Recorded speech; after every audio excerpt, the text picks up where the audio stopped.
ഇതുപോലെ നല്ല പച്ച ചാള, പച്ച കളറല്ല കേട്ടോ ഉദ്ദേശിച്ചത്, ഫ്രഷ് ചാള. കുറച്ച് നാളുകൾക്ക് ശേഷം കേട്ടോ കണ്ട് കിട്ടിയത്. ഇന്ന് മാർക്കറ്റിൽ കണ്ടപ്പോൾ തന്നെ സവയം കുറച്ചങ്ങോട്ട് മേടിച്ചിട്ട് വന്നു.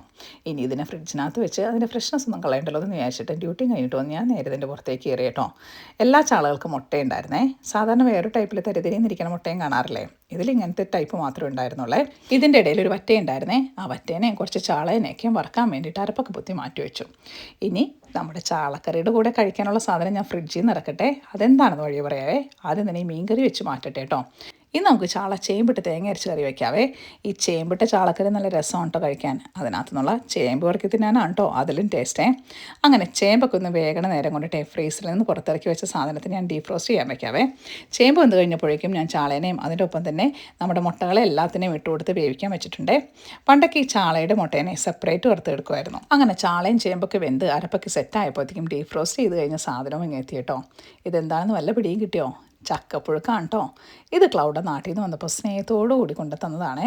മീൻകറി വെക്കുന്നത് നോക്കി കുറച്ച് ദിവസമായിട്ട് ഇങ്ങനെ ഫ്രീസറിനകത്ത് ഇരിക്കുകയായിരുന്നു. നാട്ടിലത്തെ ചക്കപ്പുഴുക്ക് വീഡിയോകളെല്ലാം കഴിഞ്ഞപ്പോൾ ഇപ്പോഴാണ് ഇവിടെ ചക്കപ്പുഴുക്കായിട്ട് വരുന്നതെന്നൊന്നും വിചാരിക്കരുത്. നമുക്ക് ഇപ്പോഴാണ് ഈ സാധനം ഇവിടെ കൈ കിട്ടിയത്. അതും ഈ പ്രാവശ്യം ക്ലൗഡ് നാട്ടിൽ നിന്ന് വന്നപ്പോൾ കൊണ്ടു തന്നുകൊണ്ടിട്ട്. അങ്ങനെ ആ ചക്കപ്പുഴുക്കിനകത്തേക്ക് ചാളയും കുറച്ച് ചേമ്പും പിന്നെ ചാളയുടെ മുട്ടയിട്ട് അങ്ങ് ഒരു പിടുത്തം പിടിക്കാൻ പോവുകയാണേ. ചക്കയുടെ മാങ്ങയുടെയൊക്കെ സീസണിൽ ഇതൊക്കെ നാട്ടിൽ പോയിട്ട് ഫ്രഷ് ആയിട്ട് കഴിച്ചിട്ട് കുറച്ചായെങ്കിലും ഇത് സൂപ്പർ ടേസ്റ്റായിരുന്നു കേട്ടോ.